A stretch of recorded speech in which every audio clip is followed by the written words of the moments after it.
S1 Bang Abdel udah, kerja udah nyaman, keluarga udah. Terus saya lihat ada S2 nih, gimana ceritanya nih?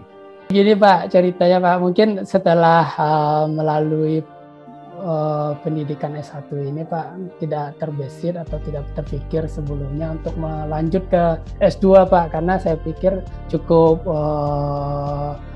butuh perjuangan ya, kuliah sambil bekerja Pak, dan juga cukup membutuhkan waktu dan tenaga untuk menyelesaikannya Pak.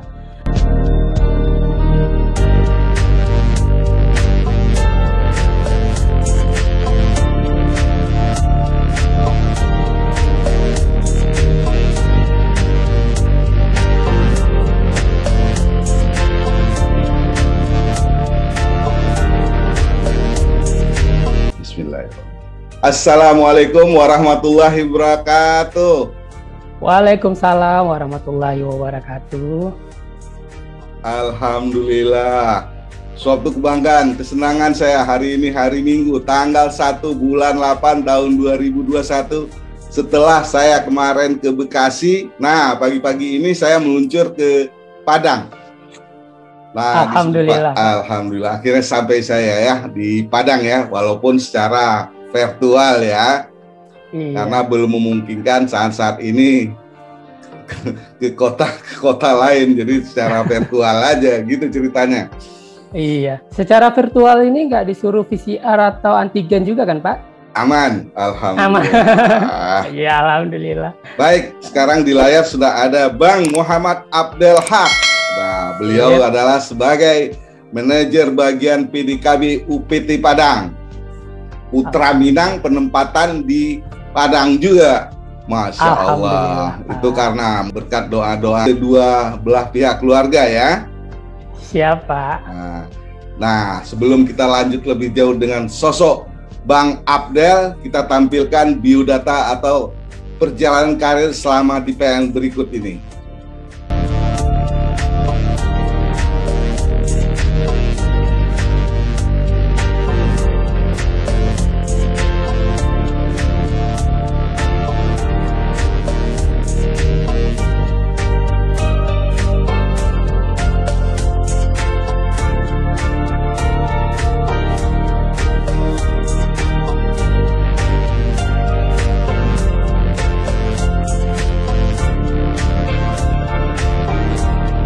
Baik, baru saja kita sudah menyaksikan ya profil atau CV dari Bang Abdel. Ini Masya Allah, saya lihat nih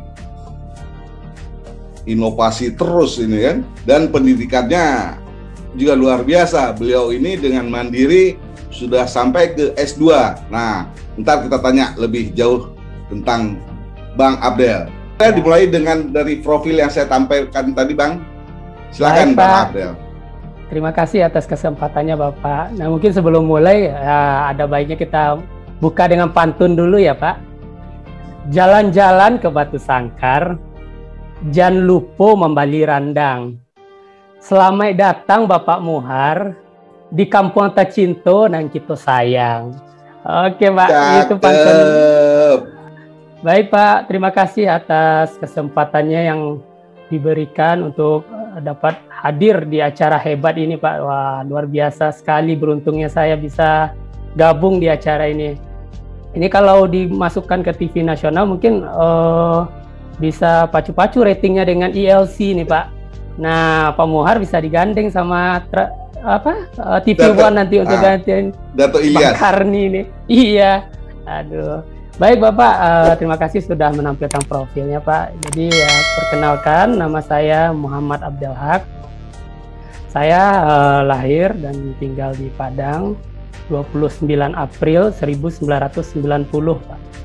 Jadi alhamdulillah penempatan awal saya di Padang, dan saya juga pun masuk ke PLN, terutama di PDKB ini di seleksi penerimaan regional di Padang Pak.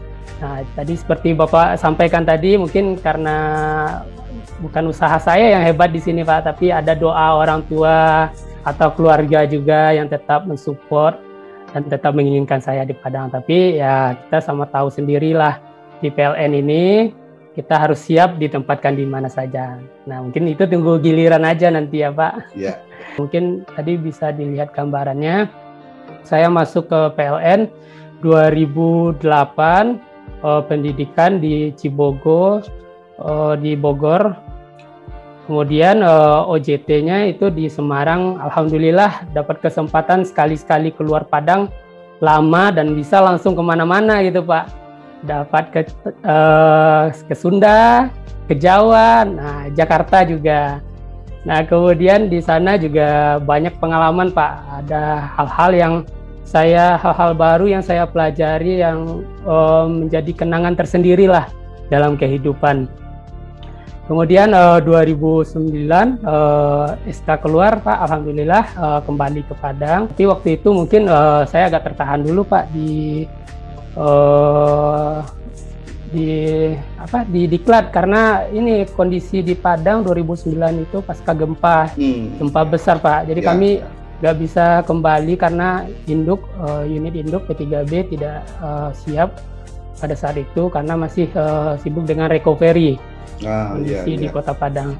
Ya, saya waktu itu hadir di sana. Saya waktu itu nginap di kantor wilayah Sumbar di lapangan tenis. Saya salah satu relawan pada itu di sana kan. Iya. Nah, tahu berarti ya Pak kondisinya ya. Oke, nah, lanjut. Oke.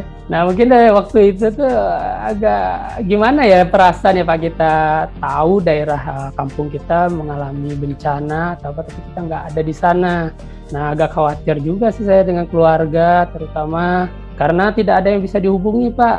Nah, mungkin beruntungnya itu ada telepon rumah kali ya, kayak telepon rumah itu masih bisa dihubungi dan alhamdulillah bisa termonitor kondisi saat itu dan keluarga pun alhamdulillah sehat walafiat. Nah, kemudian 2009 itu kami kembali ke Kota Padang bulan Oktober Pak, penyerahan SK, dan di sana saya memulai kehidupan dan juga memulai bekerja di PLN. Nah, kemudian di 2009 ini kami juga ibaratnya mendapat pengalaman baru Pak, mendapat hal-hal baru karena jujur saya nggak ada keluarga di PLN, nggak ada gambaran sedikit pun tentang pelaksanaan pekerjaan di PLN Pak. Seiring berjalan waktu kita mulai belajar dan juga mengetahui seperti apa sih perjuangan teman-teman dan karyawan PLN semua. Nah, di 2009 ini Pak, kami bekerja dengan kondisi yang masih belum full atau belum komplit Pak, belum idealnya teman-teman PDKB. Jadi kami masih melaksanakan kegiatan sebatas climb up Pak, atau cuy. Nah, kemudian di 2010 itu aja saya berpesan jangan sampai kalah lah dengan beliau. Artinya beliau mau sekolah, mau melanjutkan sekolah sarjana, masa sampai tamat SMA aja katanya. Nah, di situ menumbuhkan motivasi saya Pak dalam melanjutkan studi atau belajar secara mandiri. Saya masuk ke salah satu perguruan tinggi di Kota Padang ini Pak untuk menyambung sekolah dari D1 ke S1 Pak. Nah, alhamdulillah di sana saya juga banyak menimba ilmu dan juga pengalaman serta mendapatkan teman-teman dan dosen yang bisa membantu dalam mengatasi permasalahan di kantor maupun di lapangan. Nah, di sana beruntungnya gitu Pak. 2010 sampai 2014 saya bekerja sambil kuliah dan kami pun juga banyak melaksanakan hal-hal yang sifatnya baru dan juga hal-hal yang inovatif Pak. Di UPT Padang sendiri banyak terlahir IKA, instruksi kerja baru, dan juga inovasi-inovasi yang membantu pekerjaan baik di sisi UPT Padang sendiri maupun secara keseluruhan di Indonesia Pak. 2011, nah alhamdulillah kami mendapatkan atasan yang murni PDKB Pak, dan juga kami juga sudah dibekali dengan peralatan kerja sehingga kami bisa melaksanakan pekerjaan secara mandiri atau secara langsung full murni PDKB.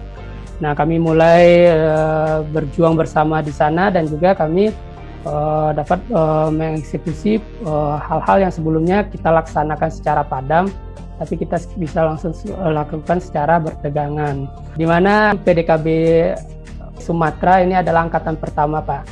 Jadi ada ketertarikan dan juga ada perhatian yang diberikan oleh orang-orang sekitar, baik dari UPT Padang maupun dari kantor induk untuk tim PDKB ini, Pak. Nah, kami berjalan sesuai rule dan SOP yang ada sehingga kami dapat melaksanakan pekerjaan dengan aman, lancar, dan selamat. Jadi selama tahun 2010 sampai 2014 saya mencoba untuk bekerja sambil melanjutkan kuliah ya Pak. Jadi sedikit banyak itu ada perjuangan yang harus dilalui untuk menyelesaikan. Karena sama-sama kita ketahui bahwa pekerjaan di PDKB pun tidak mengenal waktu. Ketika ada gangguan kita langsung turun ke lapangan. Normalnya kita kerja dari hari Senin sampai Jumat, Pak. Dan hari Sabtu Minggu pun saya harus berkorban untuk melanjutkan kuliah dalam hal untuk meningkatkan kompetensi dan menimba pengalaman yang ada. Nah, di sini menariknya Pak, ketika saya di 2014 ini saya diberi tantangan oleh orang tua saya, Pak. Jadi mungkin saya sudah terniat untuk menikah saat pertengahan jalan kuliah ini, Pak. Tapi ibu saya menyampaikan, nah, nak, sayang ini kuliah nggak diselesaikan, nanti gelar di undangan seperti apa ini, masa nggak malu sama calon istrinya. Nah begitu Pak, jadi ya benar juga ya, masa kamu kalah sih sama ibu aja sampai S1 nih. Oh ya siap Bu, gitu.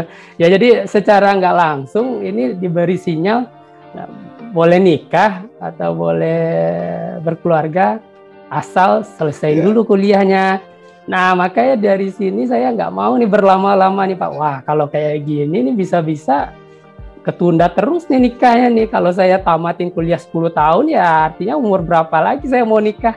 Ya udah saya kebut Pak. Alhamdulillah masa studi yang saya selesaikan selesai sebelum 4 tahun Pak. Jadi termasuk ini yang orang yang pertama selesai di angkatannya Pak. Nah alhamdulillah waktu itu juga dilancarkan sih Pak dalam proses ujian baik dari seminar proposal sampai ke skripsi dan sidang. Nah itu juga alhamdulillah bisa diselesaikan dengan baik. Nah setelah selesai kuliah, tamat kuliah, nah baru pintu terbuka lebar nih Pak untuk meminang atau melamar istri karena sudah ada izin atau restu juga dari orang tua Pak. Nah jadi tahun 2015 saya menikah dan alhamdulillah sampai sekarang kami sudah dikaruniai 2 anak 1 pasang Pak. 2011 ini setelah tamat kuliah saya mendapatkan kesempatan untuk pindah Pak ke PDKB, dari PDKB jaringan ke PDKB GI. Nah tentu ini adalah awal transformasi yang dimana ada perubahan dari hal-hal yang biasa saya lakukan terutama untuk pekerjaan Pak. Jadi 2014 ini saya mendapat kesempatan mutasi ke PDKB GI Pak. Jadi ada bagian baru di PDKB di mana ini adalah hal yang baru yang menjadi pertimbangan lain karena saya harus keluar dari hal-hal yang biasa saya kerjakan Pak. Biasanya kami bekerja di transmisi di PDKB jaringan, sekarang kami bekerja di gardu induk. Dan ini pun juga merupakan pengalaman pertama di mana belum ada angkatan sebelumnya yang di Sumatera ini yang masuk ke PDKB gardu induk. Nah di sini kami diajarkan di Medan waktu itu dengan instruktur yang didatangkan dari luar negeri, dari Brazil. Nah, alhamdulillah kami dapat mengikuti dengan baik sehingga bisa melakukan pekerjaan PDKB gardu induk secara mandiri. Seiring bertambahnya pengalaman tadi dan juga ilmu-ilmu dari kampus tadi bisa diterapkan di sini, dan di 2016 alhamdulillah saya dipromosikan menjadi supervisor di PDKB Gardu Induk, Pak. Nah, di sini mulai berjalannya karir. Nah, selain hanya pembekalan dari jaringan dan dari Gardu Induk, kami mulai melihat atau memperhatikan di sisi inovasi, Pak. Ada hal-hal yang mungkin kami bisa buat atau hal-hal baru yang mungkin kita bisa kembangkan menjadi suatu karya yang bermanfaat bagi orang banyak. Nah, di 2016 saya mencoba awal inovasinya. Jadi mungkin ada ini sih, Pak. Ada hal lain yang saya lihat dari inovasi ini, Pak. Jadi sebelum saya mengikuti, saya salut dengan teman-teman orang-orang yang pernah mengikuti karya inovasi ini sebelumnya. Ya, bagaimana tidak, bagaimana dia bisa melahirkan suatu karya yang bermanfaat bagi orang banyak, dan itu pun dalam kondisi lagi melaksanakan pekerjaan atau aktivitas yang sibuk atau padat, Pak.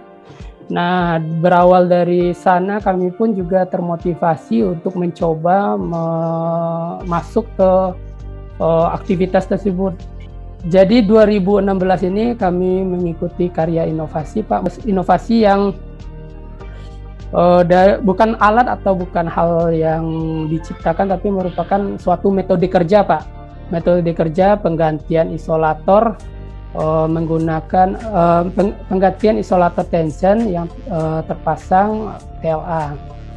Nah, di sini kami coba perlombakan atau coba usulkan, Pak. Nah, ternyata alhamdulillah kami tidak lolos, Pak. Tapi di sini kami banyak belajar mengenai bagaimana prosedur atau cara pelaksanaan inovasi dan seperti apa sih gambaran inovasi yang bisa ataupun bermanfaat yang bisa dilombakan untuk lanjut ke tahap regional maupun nasional, Pak. Jadi berbekal di 2016 ini, dari rasa penasaran itu, Pak, kami mencoba lagi di 2017, Pak. Jadi mungkin ada case atau permasalahan yang kami hadapi waktu itu, yaitu pembuatan administrasi PDKB, di mana yang kita ketahui pembuatan administrasi ini cukup komplit, cukup banyak disiapkan sebelum melaksanakan pekerjaan dan juga saat melaksanakan pekerjaan maupun saat selesai pekerjaan, Pak. Nah, di sini kami membuat inovasi aplikasi yang mirip seperti AMS, itulah pola kerjanya, Pak. Mungkin AMS belum seperti sekarang ya. Kami sudah coba melaksanakan pembuatan alat inovasi, pembuatan aplikasi inovasi ini dengan metode seperti itu, Pak. Jadi tidak ada lagi pembuatan secara manual, paperless, tanpa kertas, dan kita juga bisa memonitor dimanapun. Dan pembuatan aplikasi secara approvalnya pun bisa dilakukan baik secara menggunakan handphone maupun menggunakan laptop. Nah, ini yang menariknya karena kebiasaan di era sekarang orang lebih tertarik melihat handphone daripada melihat kertas gitu, Pak. Nah, kami manfaatkan itu.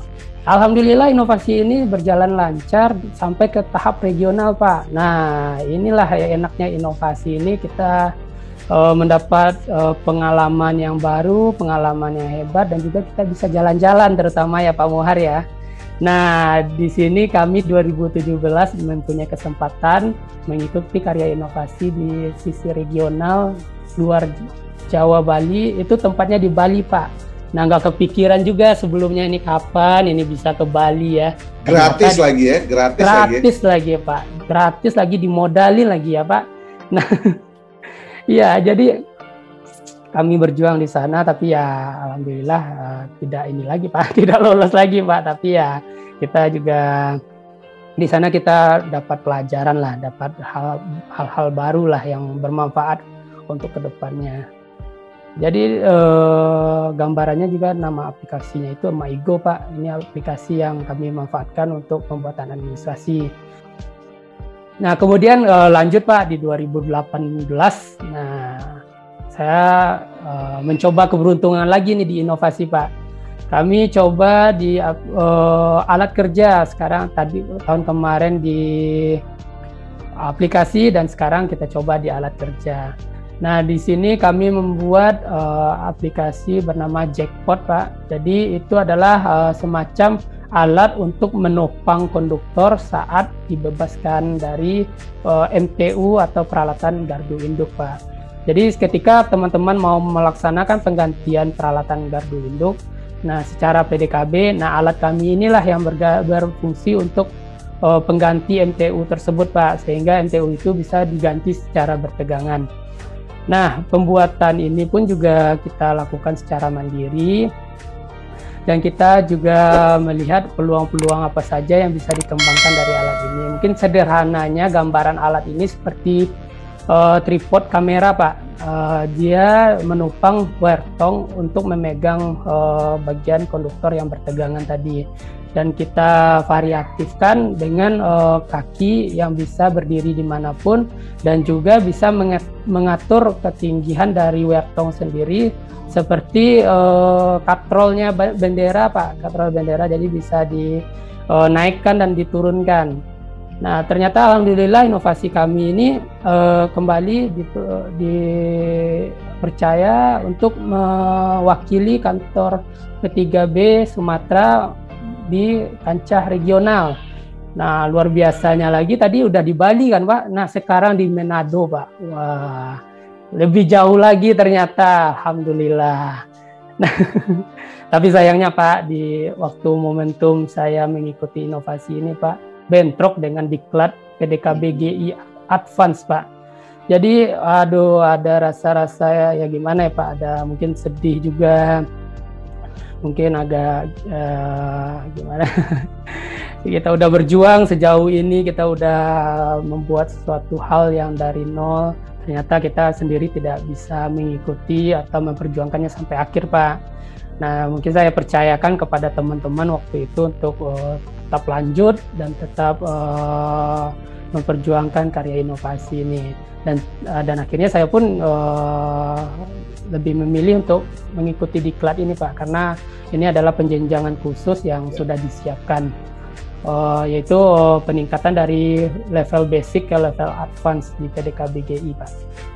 Nah, tapi ternyata kita terhenti di regional di Manado, saya di Medan dan teman-teman di Manado, Pak. Nah, ini agak kebayang juga nih kapan lagi ini bisa ke Manado ini lagi. Ya mudah-mudahan lah nanti ada kesempatan. Nah, kemudian kami tidak berpuas di situ, Pak, belajar dari kegagalan, dari pengalaman yang sudah ada sebelumnya. Nah, kami coba lagi, Pak, di 2019 ini, Pak. Kami bekali lagi, Pak, kira-kira kurangnya dari 2016 itu apa, kemudian masukan dari juri seperti apa dan seperti apa yang harus kita benahi. Nah, kami lengkapi di 2019 ini. Kami membuat suatu alat, Pak, seperti mesin, mungkin untuk merakit scaffolding, Pak. Jadi Bapak mungkin tahu juga ya, tim PDKB GI itu merakit scaffolding untuk menjangkau di daerah bertegangan atau ketinggian. Jadi kami membuat suatu alat inovasi mesin yang bisa merakit scaffolding ini secara langsung, Pak, tanpa bantuan manusia.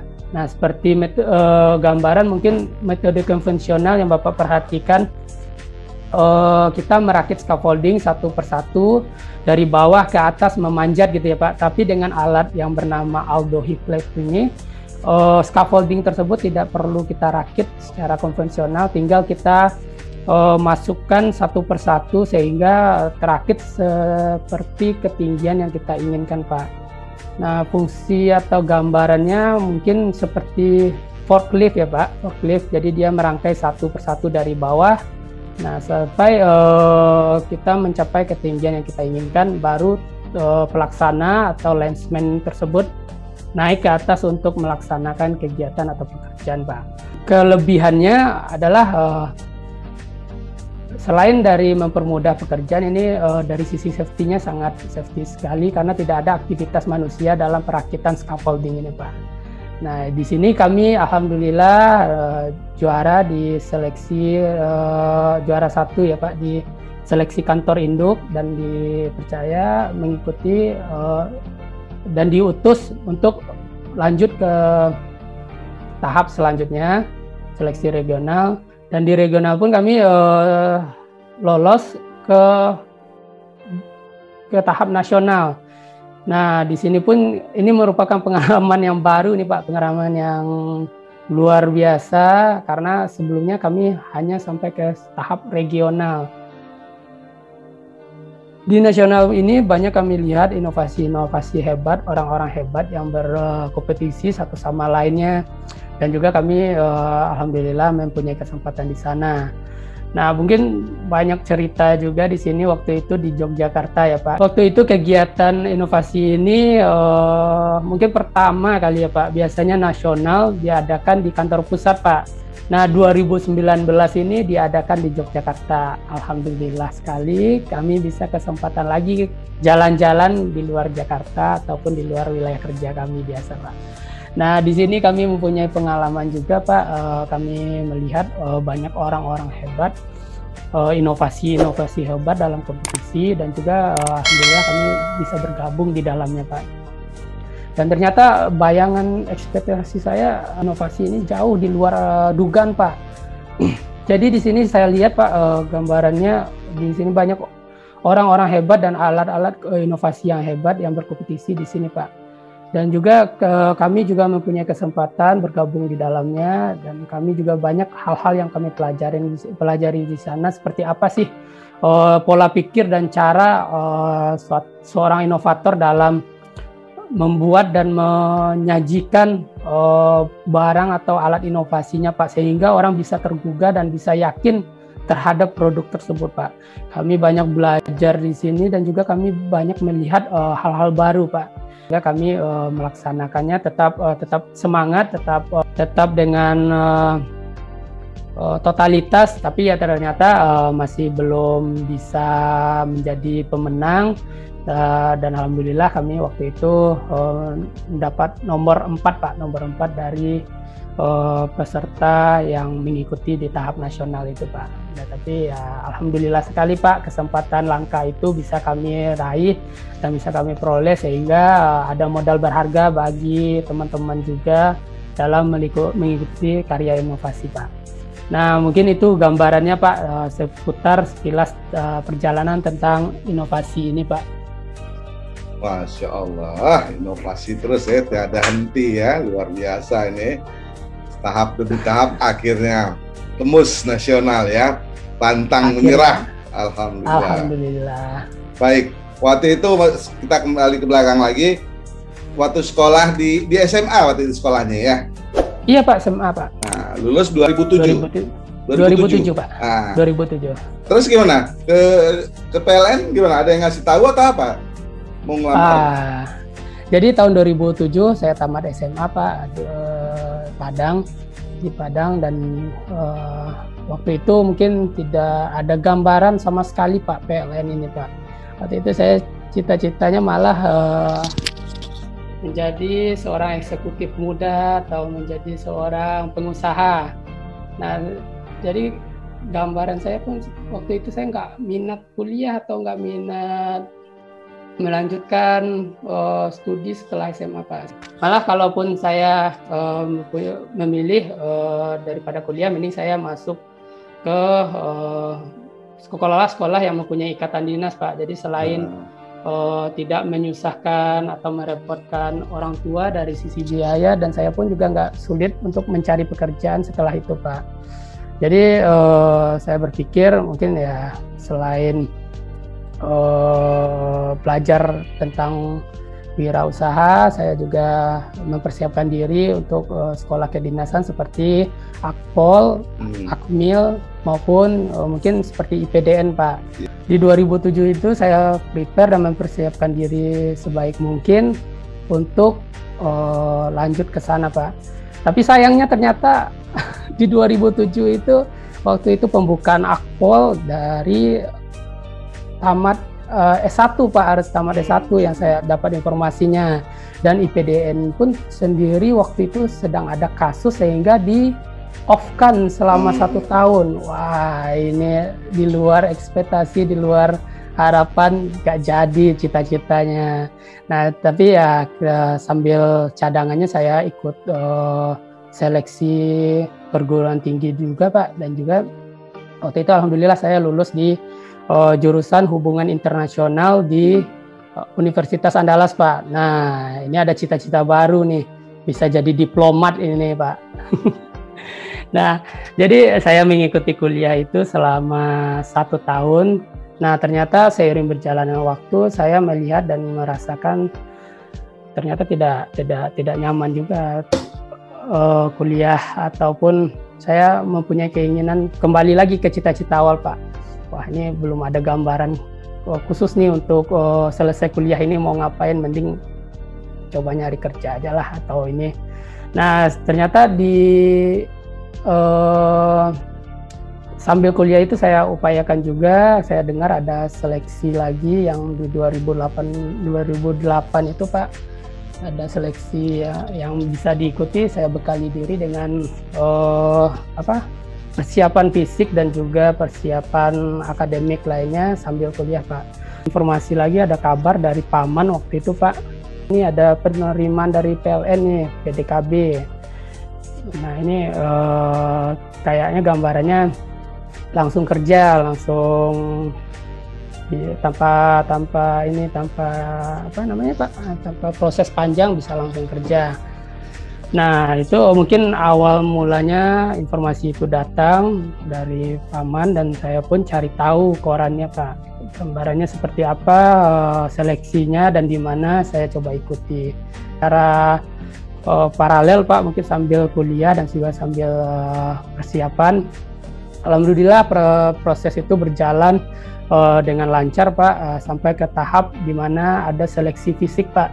Kami disuruh untuk mengikuti program seleksi, harus lari keliling lapangan bola Pak. Wah ini luar biasa ini. Alhamdulillah ternyata lolos Pak, lolos dari seleksi fisik tersebut. Pasti bisa lolos sampai ke tahap terakhir, sampai bisa masuk ke PLN atau masuk ke PDKB sendiri Pak. Nah setelah lulus seleksi semua dan saya putuskan untuk tidak melanjutkan kuliah, dan saya lebih memilih untuk lanjut di PLN ini Pak. Nah ternyata Pak setelah pembekalan di PLN ini sendiri, baru kita diberitahu PDKB itu gambarannya seperti apa.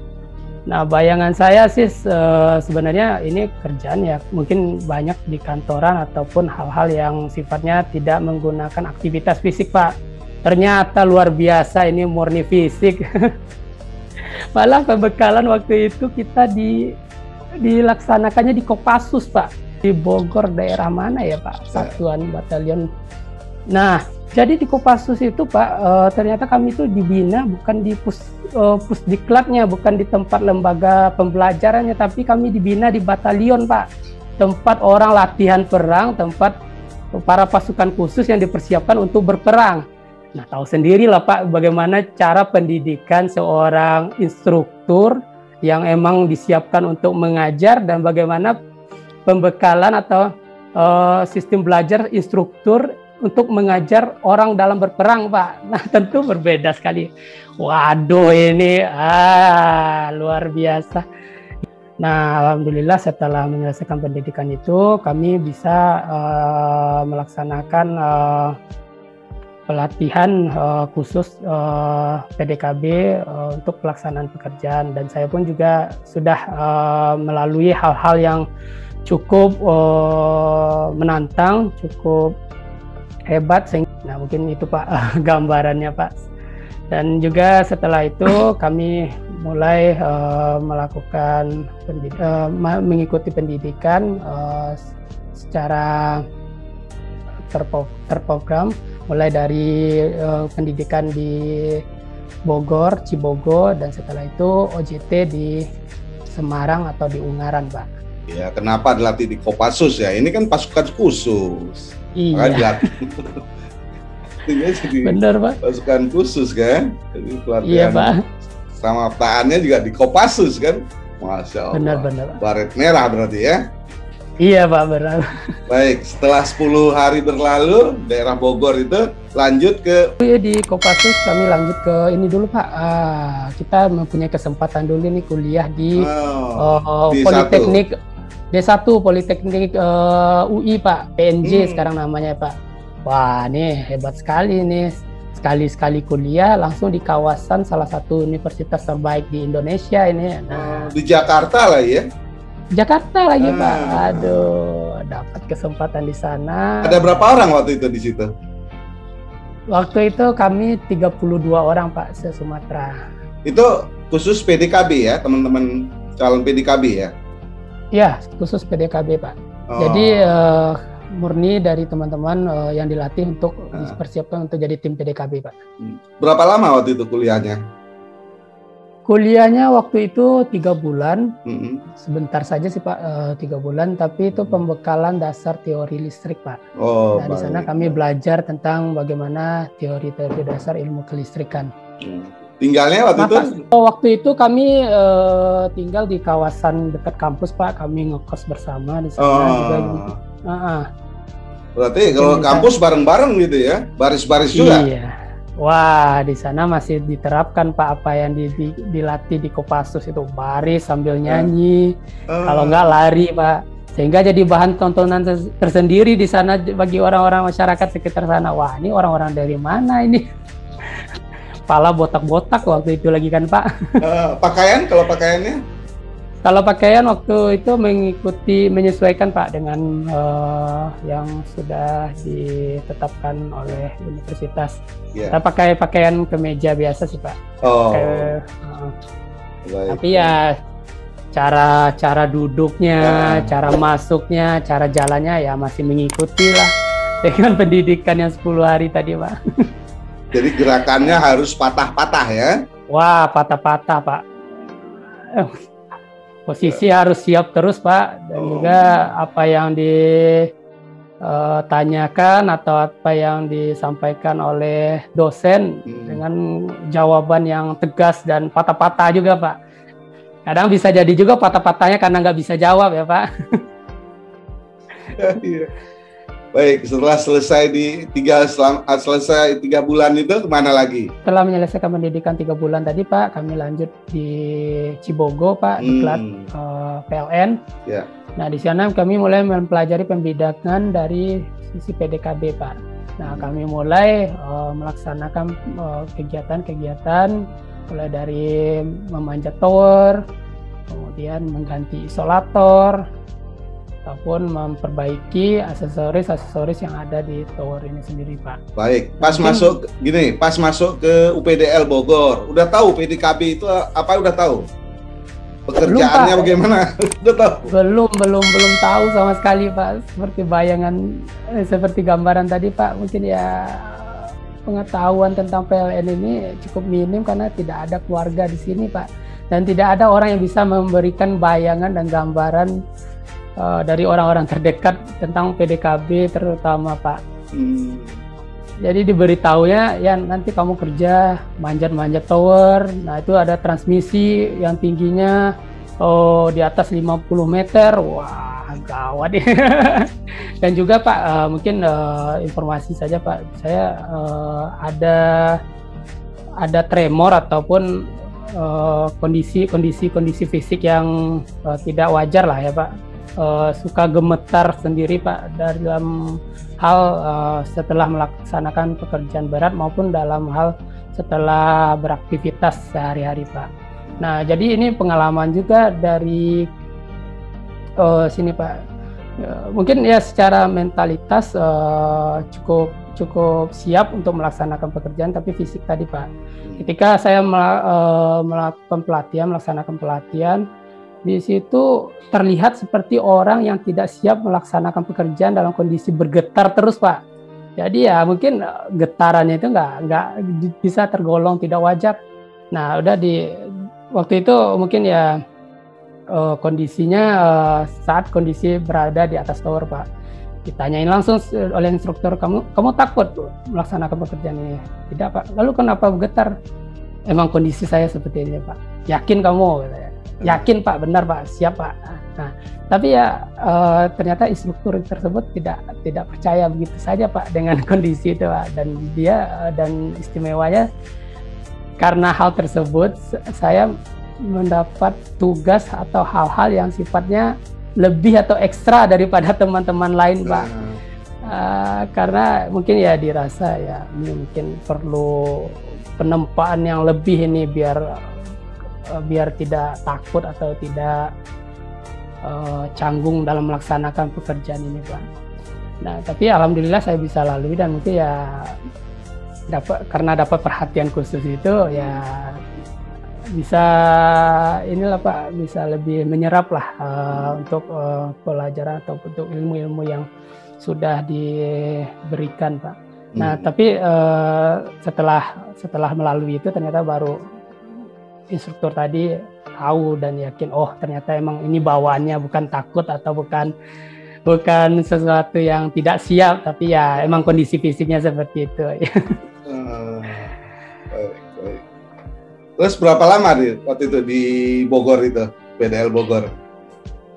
Di Bogor kalau nggak salah kita 3 bulan Pak pembekalan di sana, dan setelah itu baru nih kita disebar ke seluruh Jawa Bali Pak untuk melakukan atau mengikuti program OJT. Karena di Sumatera pun sendiri belum ada kan Pak, kita belum bisa kembali ke kampung halaman, tapi kita ditugaskan dulu di Jawa Bali. Dapat di mana waktu itu Bang Abdel? Di Ungaran Pak, Semarang, Jawa Tengah. Region Jawa Tengah ya. Dan Region Jawa Tengah. Nah, di Ungaran ya. Di Ungaran Pak, luar biasa di sini Pak. Nggak kebayang-kebayang bisa bekerja di Jawa Tengah dengan budaya dan juga dengan masakan yang sangat jauh berbeda dengan Padang Pak, Sumbar. Waduh, beruntung sekali ya Pak. Biasa makan pedas-pedas, sekarang makan manis-manis Pak. Wah, ini perlu adaptasi yang khusus dan luar biasa ini Pak di sini Pak. Berapa lama OJT itu di Ungaran? Waktu itu kami OJT di Ungaran 6 bulan Pak. Berarti janjian sempat lebaran di sana ya? Wah iya Pak, benar sekali kami lebaran di sana. Di tempat, di keluarga yang baru dan tidak pernah kami kenal sebelumnya Pak. Jadi Pak, waktu 2009 itu kami mulai OJT ditugaskan ke Ungaran, Region Jawa Tengah Pak, di mana itu merupakan tempat yang baru dan pertama kali yang saya pernah ke sana, dan tidak ada keluarga di sana Pak, tidak tahu daerah di sana sama sekali, baik secara makanan juga secara budaya dan juga kebiasaan-kebiasaan masyarakat sana Pak. Nah, ternyata masyarakat di sana sungguh luar biasa sekali Pak, ramah-ramah, baik-baik dan juga lembut terutama Pak. Nah, hampir saja mungkin ya karena ketemu hal baru saya merasakan kenyamanan di sana Pak, hampir jadi orang sana Pak. Nah, untung ingat di kampung, ingat dengan keluarga di Padang ya. Dan di sana juga adaptasinya luar biasa sekali Pak, karena biasalah Pak makanan di Padang itu bumbunya itu kental, kemudian cita rasa pedas, manisnya itu kental. Nah, di sana dapat makanan yang cenderung manis tanpa ada rasa pedas yang biasa kita temukan di Padang. Nah, itu penurunan berat badan yang cukup diet yang cukup hebat di sana lah Pak, tempatnya Pak. Berhasil ya waktu itu dietnya ya? Berhasil Pak, berhasil. Dulu di sana waktu di Bogor itu berat saya sampai 80 ya Pak, gempal, bulat. Nah, tapi di sana turun drastis menjadi 65 Pak, 15 kilo Pak. Ideal ya? Ideal Pak. Jadi di situ kami melakukan aktivitas atau kegiatan yang berkaitan dengan PDKB secara totalitas Pak. Waktu di Diklat mungkin kami hanya diperkenalkan metode ataupun praktek ya sederhana Pak, tapi ketika kami OJT kami diterjunkan langsung di lapangan dan kami harus berani untuk melakukan pekerjaan yang tidak pernah kami laksanakan Pak. Pengalaman pertama saya mengikuti kegiatan OJT di sana yaitu penggantian isolator di tower Sutet 500 Cafe Pak. Nah, Pak kebayang ini Pak, dulunya kami memanjat tower lebih dari 50 meter ini Pak. Dan juga kondisi tegangannya itu Pak, wah luar biasa sekali, bunyinya itu menggetarkan jiwa ya Pak. Ketika saya mencoba dan harus melaksanakan pekerjaan tersebut Pak, mungkin ada terbesit di pikiran ya mudah-mudahan ini merupakan suatu langkah awal yang hebat dalam melakukan pekerjaan yang bisa bermanfaat bagi orang banyak Pak. Saya berdoa Pak, mudah-mudahan diberi kelancaran dan keselamatan, dan juga saya meminta doa kepada orang tua Pak, mudah-mudahan dilindungi dalam melaksanakan pekerjaan ini Pak. Nah, alhamdulillah saya lalui pengalaman pertama tersebut Pak dengan lancar dan selamat Pak. Kemudian mungkin juga di selanjutnya kita melaksanakan pekerjaan rutin secara terus-menerus mengikuti pekerjaan-pekerjaan yang dilakukan oleh senior dan bapak-bapak yang ada di sana. Nah, juga ada pengalaman ini Pak, ketika saya harus bekerja di kondisi berpuasa, lagi puasa waktu itu Pak. Nah, lagi bulan puasa itu, di mana kami harus melaksanakan pekerjaan di tengah gawang atau di tengah span dengan jarak 500 meter Pak dari tower. Kami harus menggunakan troli untuk akses ke sana Pak, di dalam kondisi berpuasa. Ya, itu luar biasa sekali Pak. Kami harus melakukan perbaikan spacer di tengah andongan, harus menggerek troli di sana Pak, untuk perjuangan ke tengah span itu sudah luar biasa sekali dan hebatnya Pak. Dan juga ketika melaksanakan pekerjaannya Pak, kami harus melakukan perbaikan spacer yang sebelumnya belum berhasil dilaksanakan oleh orang atau pihak ketiga Pak. Nah, perbaikan itu dilakukan dengan cara membuka baut yang telah dikencangkan semaksimal mungkin Pak. Bagaimana gimana ini kondisi waktu itu fisik sedang lagi berpuasa yang tidak Pak, maaf ulang lagi Pak. Jadi pekerjaannya itu kami harus memperbaiki spacer yang kondisi bautnya sudah lepas dan juga ada yang sudah cacat Pak, atau slack. Nah, itu kita harus membuka dengan sekuat tenaga ya Pak, dengan kondisi keterbatasan fisik yang lagi berpuasa, dan juga berada di tengah andongan yang cukup jauh dari tower ataupun dari transmisi tempat kami melaksanakan pekerjaan. Kami melakukan akses ke sana dan melaksanakan pekerjaan Pak. Nah, ternyata di tengah perjalanan ini Pak, ada godaan yang cukup hebat ini Pak. Kami kehabisan tenaga dan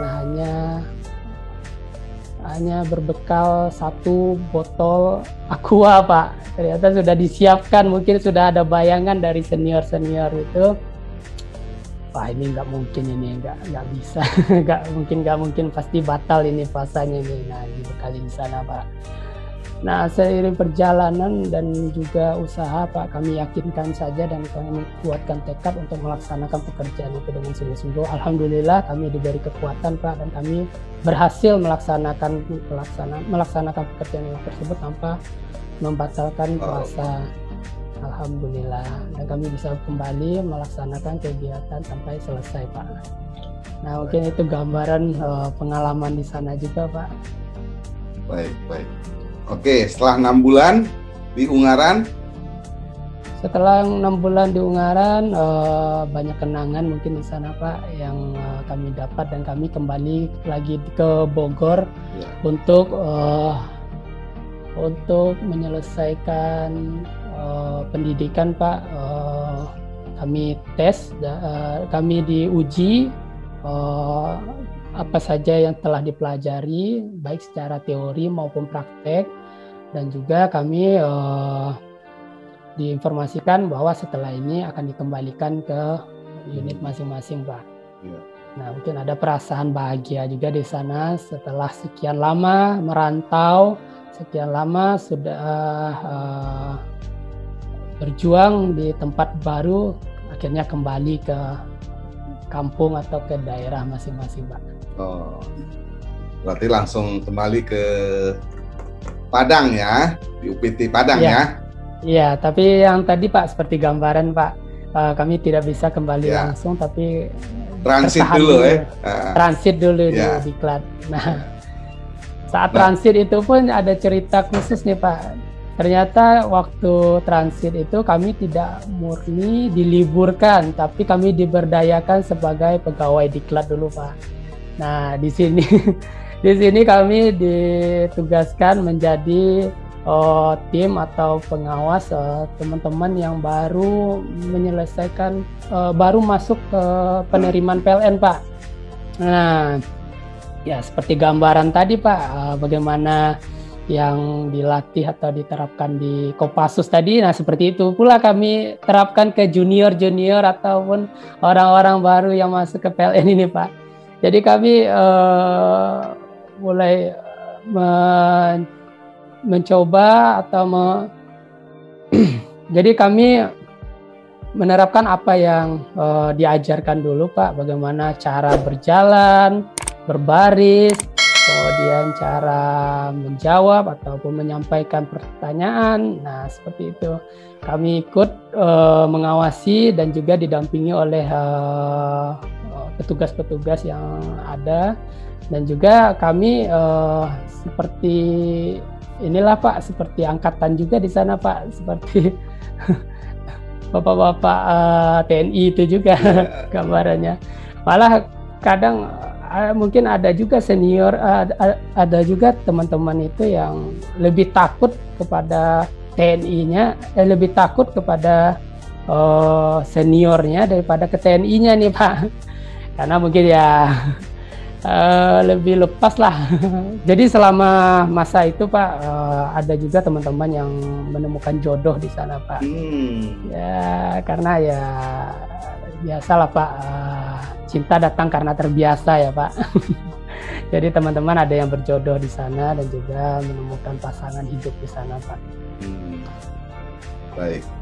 Setelah itu yang benar-benar kembali lagi ke UPT Padang ya, setelah transit itu ya? Ya Pak, setelah itu kami kembali lagi ke UPT Padang Pak untuk bertugas dan bekerja di UPT Pak, di PLN. Waktu itu tinggal masih sama orang tua Bang Abdel? Iya, waktu itu saya tinggal sama orang tua Pak. Baik. Dalam perjalanan tadi pernah Ibu mengatakan ya, jadi harus kuliah dulu baru bisa ke tahapan selanjutnya ya? Iya Pak, benar sekali Pak. Jadi ada target khusus nih dari Ibu nih Pak. Pesan khusus ya? Iya, pesan khusus. Baik. Pesan apa itu Bang Abdel? Jadi Pak, ketika saya kembali Pak, mungkin Ibu berpesan juga Pak, nak masa kamu sampai tahap ini saja sih, masa cuman sampai lulusan SMA aja, apa nggak minat untuk melanjutkan ke pendidikan selanjutnya Pak. Nah di sini mungkin ada semangat dan motivasi juga yang diberikan oleh Ibu, karena gambarannya Ibu berhasil menyelesaikan kuliah sampai S1 Pak. Nah jadi Ibu berpesan ya jangan sampai kalah lah sama Ibu lah, lanjutlah ke tahap selanjutnya. Ya oke lah, baik. Saya mencoba untuk kuliah Pak, kuliah sambil bekerja waktu itu Pak. Di mana? Di universitas mana? Ya saya kuliah waktu itu di Universitas Bung Hatta Pak. Alhamdulillah. Dan juga seiring berjalannya waktu, ketika kuliah ada motivasi khusus lagi Pak diberikan oleh Ibu Pak. Nah untuk segera menyelesaikan kuliah. Nah, nak, kalau kamu mau menikah, silahkan, ibu tidak melarang. Tapi ibu berpesan, tolong selesaikan dulu kuliahnya ya. Apa nggak malu nanti di undangan pasangannya ada gelarnya sementara kamu kosong gitu kan? Nah, itulah salah satu motivasi biar cepat dan bisa segera mungkin menyelesaikan kuliah, Pak. Wah, dapat suntikan darah segar lagi ya? Iya, Pak, benar, Pak. Waktu itu jurusan apa ngambilnya? Di fakultas apa? Waktu itu saya mengambil jurusan teknik elektro, Pak, biar inline dengan pekerjaan, Pak. Selain saya berpikir ini sih, Pak, banyak sih motivasi agar mengikuti kuliah selain dorongan dari ibu tadi, Pak. Ya mungkin saya berpikir juga ke depannya untuk anak. Untuk anak-anak saya, Pak, menjadi motivasi tersendiri buat mereka, dan juga mungkin ya tadi seperti gambaran tadi, Pak, apapun hal-hal yang sulit di pekerjaan kita bisa kita tuangkan atau kita bisa diskusikan, bahkan kita bisa cari solusi di sana, Pak. Kita bisa berdiskusi dengan dosen-dosen dan juga dengan teman-teman untuk penyelesaian permasalahan yang ada di PLN dan juga di lapangan itu sendiri, Pak. Baik, setelah wisuda, lapor nggak ke ibu? Bu, udah siap ini, Bu? Ya dong, Pak. Selain lapor ke ibu, saya lapor juga ke calon mertua nih, Pak. Nah, gimana ini, Pak? Salah satu prasyarat untuk lanjut ke tahap selanjutnya sudah dilalui, Pak. Mohon arahan selanjutnya. Nah, seperti itu, Pak. Tapi ngasih tahu nggak ke mertuanya bahwa kerja di PLN sebagai PDKB? Waktu itu ngasih tahu, Pak, secara umumnya aja sih, Pak, di PLN. Cuman ya saya nggak gambarin juga sih waktu itu ketika harus bekerja di kondisi yang penuh tantangan dan risiko yang besar, Pak. Cuman mertua mungkin ya kurang dapat informasi juga di sana, Pak. Pokoknya tahunya di PLN aja ya? Tahunya di PLN aja, Pak. Kalau calonnya? Kalau calon tahu, Pak. Kasih tahu juga. Kalau calon saya kasih tahu, Pak. Karena dia harus siap juga nih, Pak, menerima kondisi calon suaminya apa adanya ya, Pak. Iya, baik. Datanglah hari H-nya ya. Datang hari H-nya, Pak. Cocok lah, Pak. Cocok, langsung undangannya beredar lah ya, langsung ya. Langsung. Muhammad Abdel Haq ST. Nah, sesuai dengan harapan orang tua ya, Pak. Iya, Pak, seperti itu gambar. Baik, sampai sekarang udah buah hatinya udah berapa? Sekarang sudah sepasang, Pak. Orang. Ya, jadi anak pertama saya perempuan, namanya Mikaela Aselin Haura, Pak. Panggilannya Selin. Ya. Yang kedua itu Melviano Adam Hazafa, panggilannya Adam, Pak. Baik. Terus yang satu lagi? Ibunya siapa nama? Ibu PIKK-nya siapa namanya? Namanya Cynthia Putri, Pak. Panggilannya Tia, Pak. Unitia. Tadi istri dan anak pernah diajak nggak ke lokasi kerja, Bang Abdel? Pernah, Pak, waktu itu, Pak. Di mana waktu itu ada kondisi gangguan yang harus dilakukan investigasi segera mungkin. Nah, waktu itu kondisinya saya lagi jalan dengan anak istri dan mendapatkan informasi di daerah yang berada di dekat saya, Pak. Nah, saya langsung jalan menuju ke TKP, membawa anak istri. Dan juga waktu itu posisinya saya sudah jadi manajer bagian ini, Pak. Nah, saya lihat dan amati kondisinya dan langsung menginformasikan ke teman-teman bahwa gambaran gangguannya seperti apa dan tindak lanjutnya seperti apa, Pak. Nah, di sana istri dan anak-anak pun melihat pekerjaan dan seperti apa sih aktivitas yang pernah dilakukan oleh suaminya, Pak. Baik. Melihat langsung ya. Iya, Pak. Baik, S1 Bang Abdel udah, kerja udah nyaman, keluarga udah. Terus saya lihat ada S2 nih, gimana ceritanya nih? Ya, Pak, jadi gini, Pak, ceritanya, Pak. Mungkin setelah melalui pendidikan S1 ini Pak tidak terbesit atau tidak terpikir sebelumnya untuk melanjut ke S2 Pak, karena saya pikir cukup butuh perjuangan ya kuliah sambil bekerja Pak, dan juga cukup membutuhkan waktu dan tenaga untuk menyelesaikannya Pak. Jadi mungkin ya ini sedikit cerita Pak, waktu di 2017 atasan saya waktu itu Pak Danu mempunyai keinginan untuk melanjutkan kuliah, tapi beliau tidak mempunyai teman Pak yang mempunyai visi dan tujuan yang sama. Jadi iseng-iseng saya diajak dan dimotivasi lah untuk mengikuti kuliah tersebut. Ya bayangannya karena kuliah berdua Pak, jadi lancar dan enak-enak aja nih Pak, karena ya ada yang membackup lah ketika saya ke lapangan, ada beliau yang bisa membantu membuatkan tugas ataupun mengajarkan saya ketika saya tidak bisa mengikuti secara langsung perkuliahannya Pak, ataupun ada yang menyampaikan kepada dosen kalau saya berhalangan hadir. Tapi ternyata Pak, seiring berjalannya waktu Pak, setelah kami selesai seleksi dan pengumumannya kami berhasil lolos untuk tahap mengikuti kuliah di S2 di Universitas Andalas itu Pak. Nah beliau pun ternyata lulus beasiswa S2 dari PLN Pak, keluar negeri Pak. Nah Masya Allah, ini luar biasa sekali. Ini saya ditinggal di tengah jalan ini namanya ini. Saya ditinggal pas lagi mau mulai melaksanakan perkuliahan, di mana apa yang saya bayangkan sebelumnya ada backup, ada yang bisa ada di mana yang saya bayangkan sebelumnya ada yang bisa membackup saya, ada yang bisa mengarahkan saya dari ketertinggalan, itu malah hilang, malah meninggalin saya sekarang ini Pak. Nah tentu kedepannya saya berpikir, wah ini luar biasa sekali, mau seperti apa saya menjalankan perkuliahan, mengikuti perkuliahan sambil kerja ini.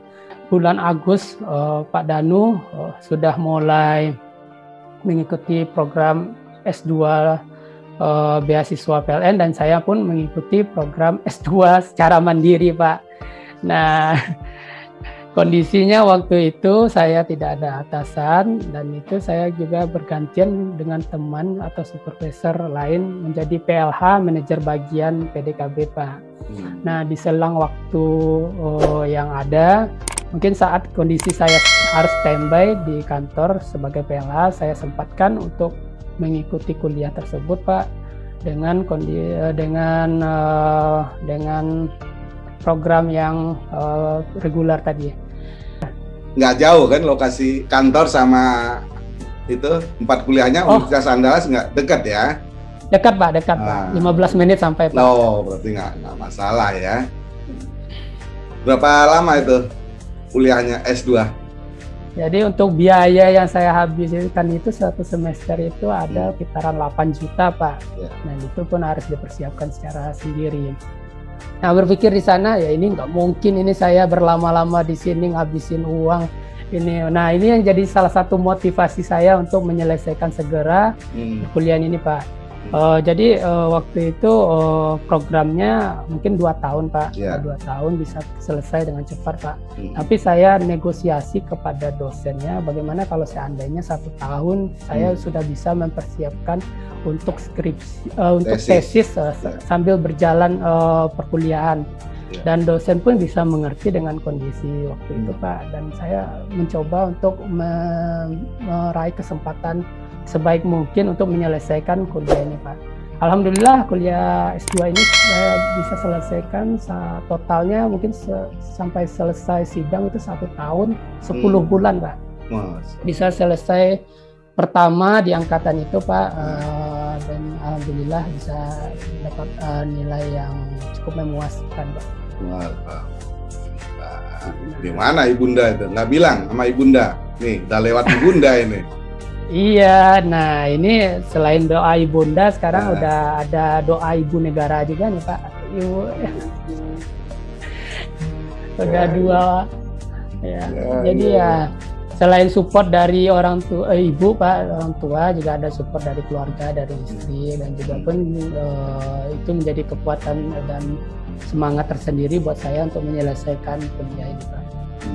Terus dapat SK sendiri sebagai manajer bagian PDKB UPT Padang itu kapan Bang Abdel?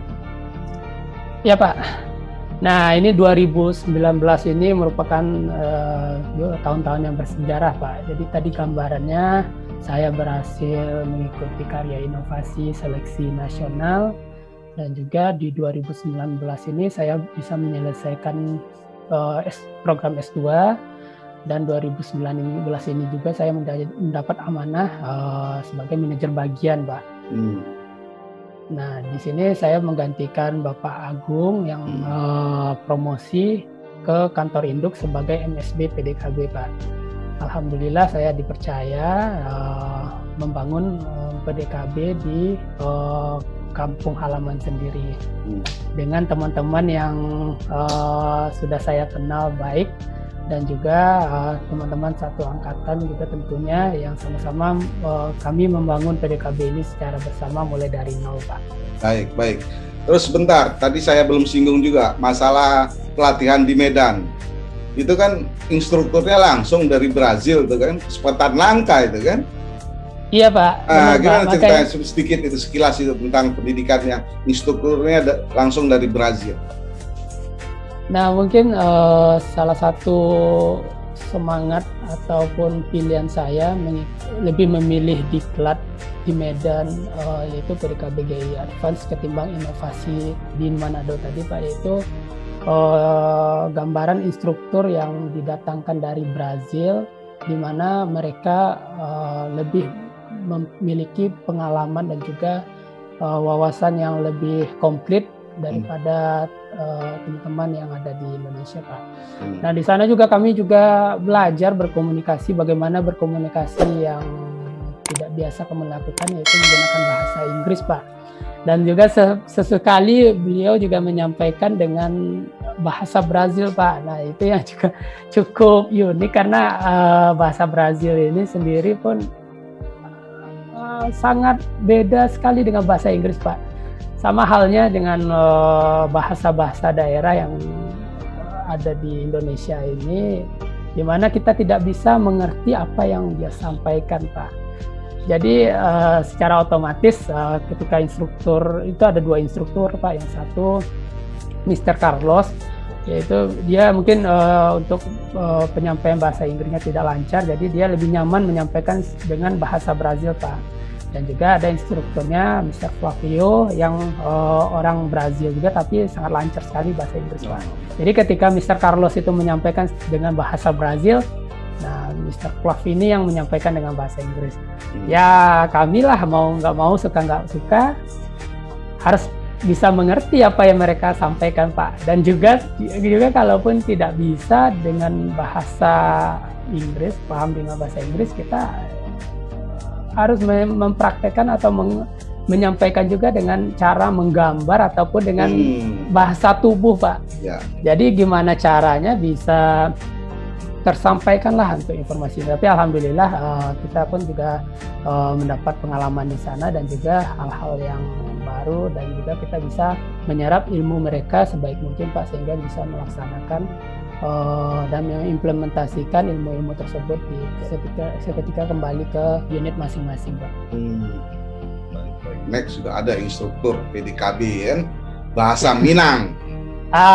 Iya cocok ini Pak. Iya kan, nggak ada Brazil aja kan. Ada aja bahasa Minang. Bahasa Minang nanti bisa mendunia juga nanti tuh Pak. Insya Allah. Insya Allah. Baik, berarti hampir 2 tahun ya? Di manajer bagian? Ya, sudah hampir 2 tahun Pak. Hampir 2 tahun ya? Bulan November ya. Ya, baik. Gimana suasana di masa-masa pandemi ini, gimana teman-teman khususnya PDKB di UPT Padang, gimana Bang Abdel?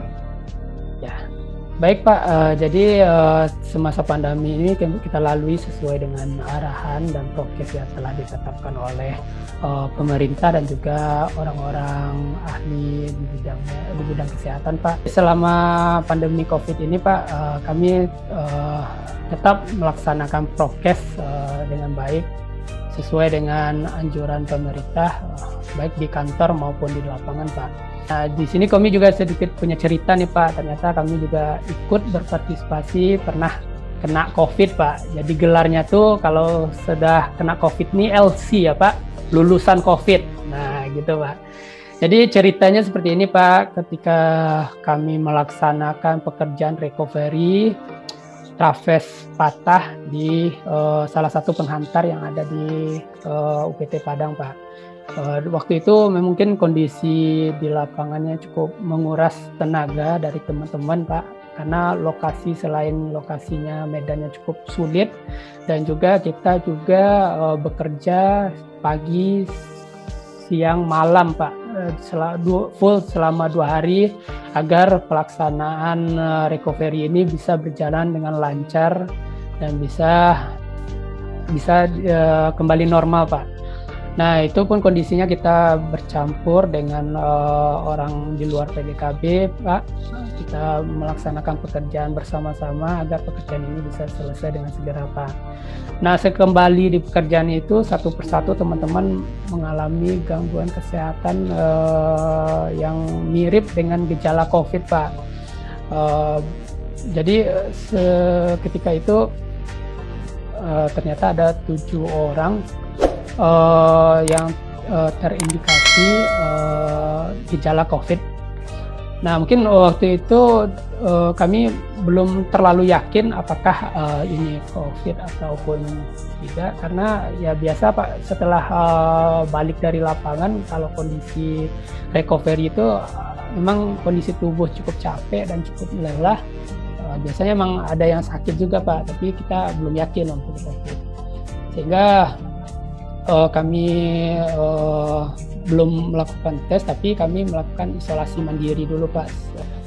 Nah ternyata seiring berjalan waktu beberapa hari ada yang memiliki gejala yang sama seperti gambaran gejala COVID Pak. Ada yang mulai hilang penciuman dan juga mengalami demam tinggi.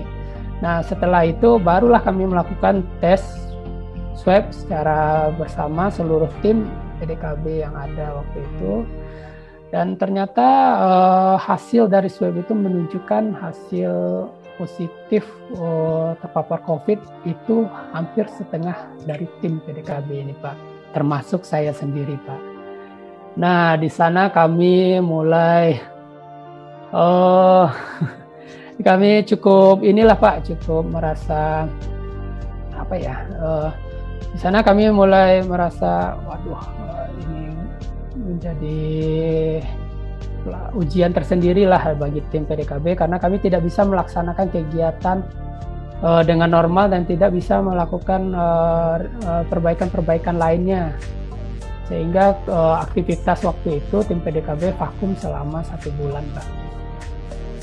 Jadi selama terpapar COVID itu saling memotivasi diri satu sama lain Pak. Kondisi waktu itu mulai dari hasil CT yang terlihat kondisinya waktu itu saya yang paling parah waktu itu Pak. Wah itu gejala yang saya rasakan itu cukup luar biasa Pak.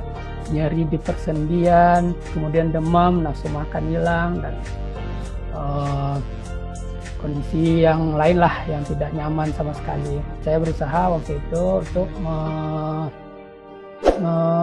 menyembuhkan ataupun sesegera mungkin bisa sembuh Pak. Jadi hasil tes waktu itu nilai CT-nya di bawah 20 dan yang paling rendah di antara teman-teman yang lain Pak. Mungkin waktu itu kondisi saat tes, dimana kondisi itu saya lagi mungkin baru-barunya terindikasi kena COVID. Jadi selama aktivitas ataupun selama karantina itu kami habiskan waktu untuk introspeksi diri dan juga untuk pembinaan fisik Pak. Nah, gambaran mungkin di PDKB Bapak tahu sendiri untuk gambaran fisik yang dituntut itu harus prima dan juga harus porsi tubuh ideal, Pak. Jadi di penilaian PDKB itu tersendiri ada yang dinamakan BMI atau Body Mass Index, di mana harus sesuai dengan berat badan ideal. Nah, kami habiskan waktu 1 bulan itu, terutama saya untuk program diet dan juga program pembinaan fisik, Pak. Gambaran waktu terpapar COVID itu berat badan yaitu 78, Pak. Cukup lebar, cukup mekar, Pak, di porsi waktu itu, Pak. Nah, dan ketika terpapar COVID itu kita fokus kegiatan fisik, olahraga juga, Pak. Selain konsumsi makanan bergizi, kita juga olahraga agar bisa kembali normal dan beraktivitas. Nah, kami berhasil menurunkan berat badan waktu itu sampai 6 kilo, Pak. Jadi dari 78 itu drastis turun 72. Dan juga kami melakukan aktivitas fisik lainnya seperti barbel ataupun push up dan juga mungkin kegiatan yang bisa membentuk otot-otot yang ada di tubuh, Pak, sehingga lemak-lemak tadi yang ada itu bisa terbakar dan juga bisa mencapai berat badan yang ideal. Nah, alhamdulillah setelah mungkin ada hikmah juga, Pak, setelah COVID itu berat badan sudah ideal dan juga bisa kembali dengan normal dengan fisik yang lebih prima, Pak. Kalau sekarang teman-teman udah itu semua ya, udah normal kembali ya? Udah normal kembali, Pak, sudah fit dalam melaksanakan aktivitas. Oh, berarti mudah-mudahan nggak ada yang kena lagi ya, Pak. Karena kalau kena lagi udah magister COVID gelarnya lagi, Pak. Bukan lulusan. Bukan LC lagi ya, bukan LC lagi ya. MC lagi nanti ya, Pak. Insya Allah. Baik, terakhir saya lihat juga di sini Bang Abdel ada sertifikasi instruktur level 3. Maksudnya apa, Bang Abdel? Ya, Pak, jadi selain bekerja di PDKB, Pak, mungkin Abdel juga aktif, Pak, untuk mengajar di UPDL, Pak. Kebetulan ada UPDL yang terdekat, UPDL Padang, Pak, di mana sering memberdayakan teman-teman PDKB dalam mengajar atau menjadi instruktur, Pak. Nah, jadi sering diperbantukan di sana, Pak. Abdel diberi kesempatan dari UPDL untuk bisa mengikuti program sertifikasi instruktur level 3, Pak. Nah, ini mungkin salah satu program yang cukup langka dan cukup ini, Pak, bagi kami terutama yang di luar kedinasan instruktur, Pak, di luar instruktur tetap ya, Pak. Nah, ini kesempatan emas yang diberikan oleh UPDL untuk bisa disertifikasi sehingga ada legalitas khusus lah, Pak, dalam mengajar ataupun dalam menjadi instruktur di PLN sendiri, Pak. Baik, setelah panjang lebar nih dari sosok Muhammad Abdel Haq STMT, luar biasa ini, dari SMA sekarang udah S2 ya, Masya Allah. Pembelajaran tiada henti dan selalu berinovasi. Inilah sosok dari Bang Muhammad Abdel Haq. Baik, Bang Abdel, maaf ini pagi-pagi minggu ini saya curi mengganggu waktu mungkin keluarga ya. Karena ya, kalau di atas jam 8-9 mungkin udah padat ya, walaupun hari libur tetap saya tahulah gimana sih sosok seorang insan PDKB. Baik, demikian silaturahim saya hari ini dengan Manajer Bagian PDKB UPT Padang, Bang Muhammad Abdel Haq STMT. Wabillahi taufiq wa hidayah. Wassalamualaikum warahmatullahi wabarakatuh.